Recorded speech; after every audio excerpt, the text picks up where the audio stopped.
अस्सलाम वालेकुम स्टूडेंट्स। आज हमारा लेक्चर नंबर 4 है और टॉपिक है रिलेटिव एटॉमिक मास।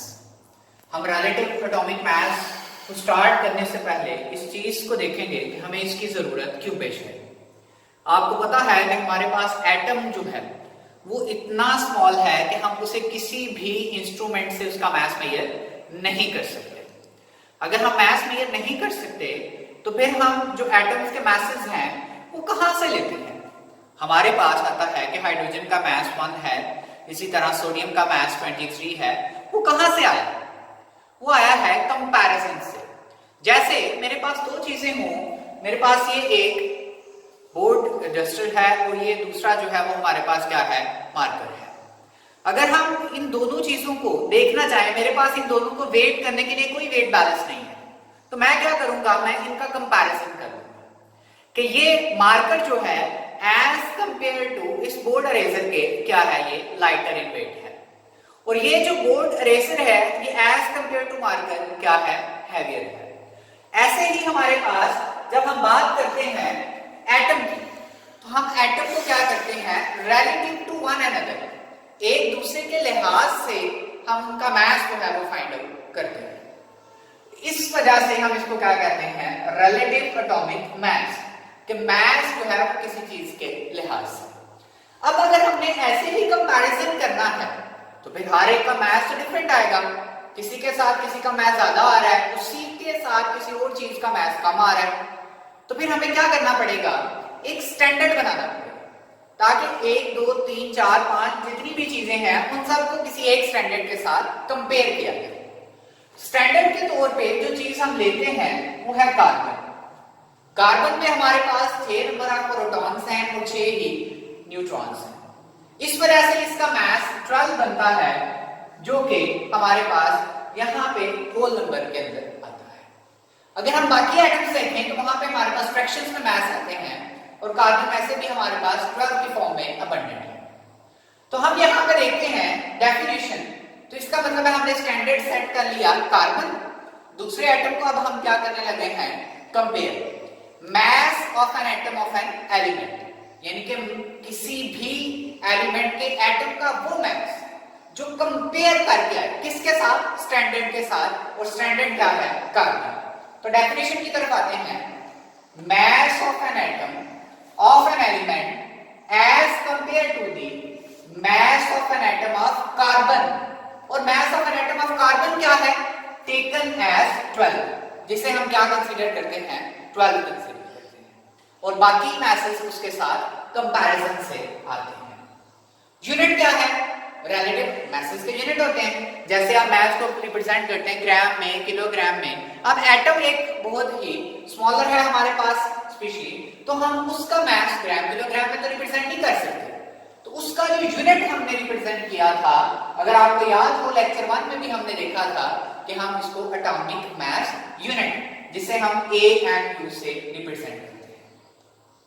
एक AMU क्या क्वांटिटी है, ये इक्वल होता है 1.661 into 10⁻⁻27 किलोग्राम के। ताकि आपको जो नोन यूनिट है आप उसके साथ इसका कंपैरिजन कर सकें। फिर हम इसकी कुछ एग्जांपल्स की तरफ आते हैं।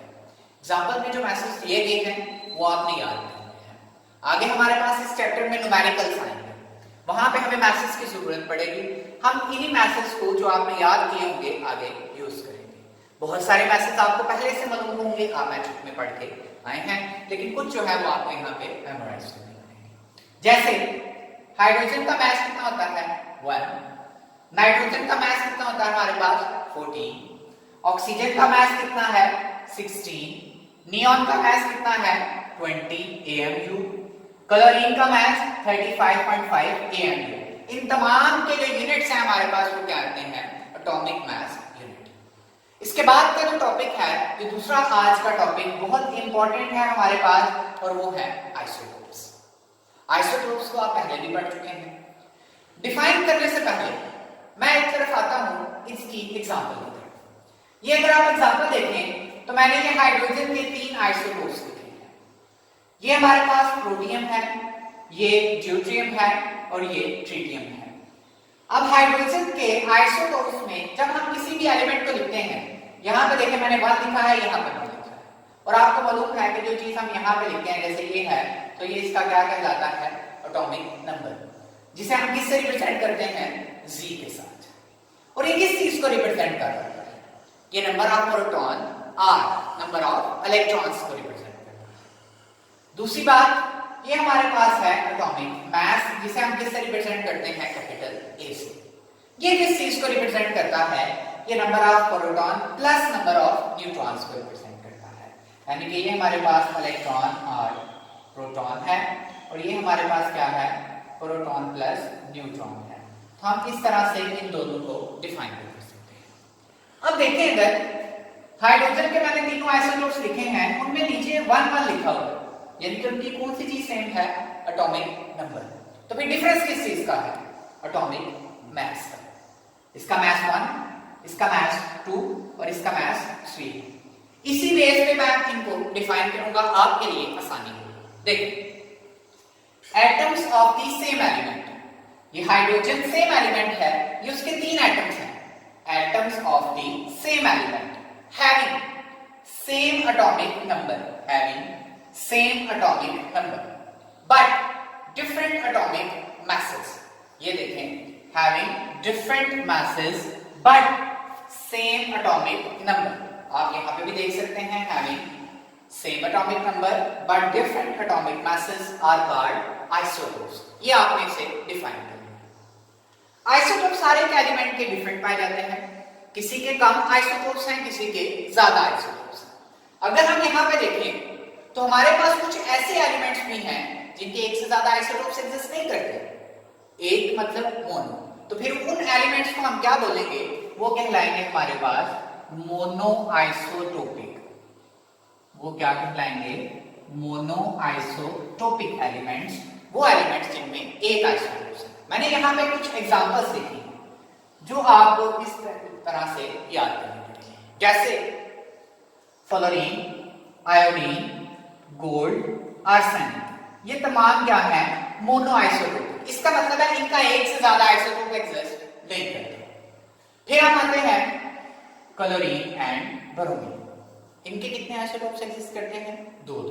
तो ये वो एग्जांपल्स हैं हमारे पास जिनके 2 आइसोटोप्स एग्जिस्ट करते हैं। हाइड्रोजन अभी पढ़ा है, कितने आइसोटोप्स होते हैं, 3। इसी तरह हाइड्रोजन की तरह ही कार्बन और ऑक्सीजन के भी कितने आइसोटोप्स होते हैं, 3 आइसोटोप्स एग्जिस्ट करते हैं। निकल, इसके 5 आइसोटोप्स हैं। कैल्शियम और प्लाटिनम, इनके 6 हैं दोनों के। कैडमियम के 9 और टिन के, एसएन के कितने हैं, 11। ये हमें एमसीक्यूज के अंदर जो है वो तादाद पूछी जा सकती है, इस लिहाज से जो है वो आपने इसको तैयार करना है कि किस एलिमेंट के कितने आइसोटोप्स एग्जिस्ट करते हैं। अगर हम देखना चाहें तो यहाँ पे एक और चीज है कि आइसोटोप्स की कुछ सिमिलैरिटीज हैं, कि आइसोटोप्स आपस में कौन सी चीजें सिमिलर रखते हैं और आइसोटोप्स आपस में कौन सी चीजें डिफरेंट रखते हैं। सिमिलैरिटीज के अंदर देखें तो क्या है इसमें, एटॉमिक नंबर। एटॉमिक नंबर में हमारे पास क्या आता है, यहाँ पे मैंने आपको बताया था नंबर ऑफ इलेक्ट्रॉन और प्रोटॉन, तो फिर नंबर ऑफ प्रोटॉन्स भी सेम हुए और नंबर ऑफ इलेक्ट्रॉन्स भी सेम हुए। तो हमारे पास आइसोटोप्स के अंदर जो चीज सिमिलर होती है वो उनका atomic number, number of proton and number of electrons. Electron क्या करते हैं, जब भी केमिकल बॉन्डिंग होती है, केमिकल रिएक्शंस होते हैं, तो सबसे पहले कौन सी चीज पार्टिसिपेट करती है एटम की, इलेक्ट्रॉन्स कंट्रीब्यूट करते हैं। इसका मतलब है कि जो केमिकल प्रॉपर्टीज हैं वो किस चीज पे डिपेंड करती हैं, इलेक्ट्रॉन्स पे। इनमें केमिकल प्रॉपर्टीज मैंने सिमिलैरिटीज के अंदर लिखा हुआ है कि इसकी केमिकल प्रॉपर्टीज क्या होती हैं, आइसोटोप्स की सेम होती हैं। इसकी क्या वजह है, क्योंकि उसके नंबर ऑफ इलेक्ट्रॉन्स क्या हैं, सेम है। जिन्होंने केमिकल प्रॉपर्टी शो करनी है वही सेम है, तो केमिकल प्रॉपर्टीज भी क्या होंगी, सेम होंगी। अब आते हैं डिसिमिलैरिटीज की तरफ। डिसिमिलैरिटीज में अगर हम देखें तो अभी हम यहाँ पे डिस्कस कर रहे थे कि हमारे पास इनमें जो चीज डिफरेंट होती है वो इनका सबसे पहले क्या आता है, एटॉमिक मास। एटॉमिक मास क्यों डिफरेंट है, मैंने यहाँ पे तीनों के न्यूक्लियस बनाए हैं। एटॉमिक मास के अंदर 2 चीजें आती हैं, प्रोटॉन प्लस न्यूट्रॉन। प्रोटॉन चूंकि सेम है तो डिफरेंस किस चीज का है, न्यूट्रॉन का। प्रोटियम में 0 है, ड्यूटेरियम में 1 है और ट्रिटियम में 2 न्यूट्रॉन है। इस वजह से हम यहाँ पे लिखते हैं कि एटॉमिक मास डिफरेंट है due to different number of protons. तो डिसिमिलैरिटी दूसरी फिर क्या हुई, नंबर ऑफ न्यूट्रॉन्स की।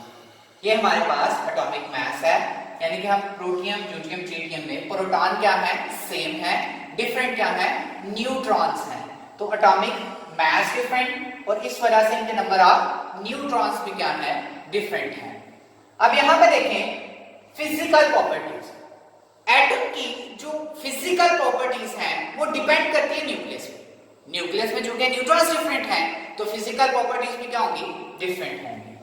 तो हम यहां पे कह सकते हैं कि आइसोटोप्स की केमिकल प्रॉपर्टीज सेम है जबकि फिजिकल प्रॉपर्टीज डिफरेंट है। केमिकल प्रॉपर्टीज सेम है, फिजिकल प्रॉपर्टीज डिफरेंट है। तो आज के ये 2 छोटे से टॉपिक्स थे हमारे पास, जिनमें हमने एक रिलेटिव एटॉमिक मास और दूसरा जो है वो आइसोटोप का टॉपिक है। रिलेटिव एटॉमिक मास में आप डेफिनेशन विद एग्जांपल्स जो है वो याद करेंगे, आइसोटोप्स जो है वो आप डेफिनेशन विद एग्जांपल्स जो है वो आपने याद करनी है। तो इस तरह से आप इसको अच्छे तरीके से याद करें, तो इंशाल्लाह नेक्स्ट जो है वो हम लेक्चर कंटिन्यू करेंगे। अल्लाह हाफिज़।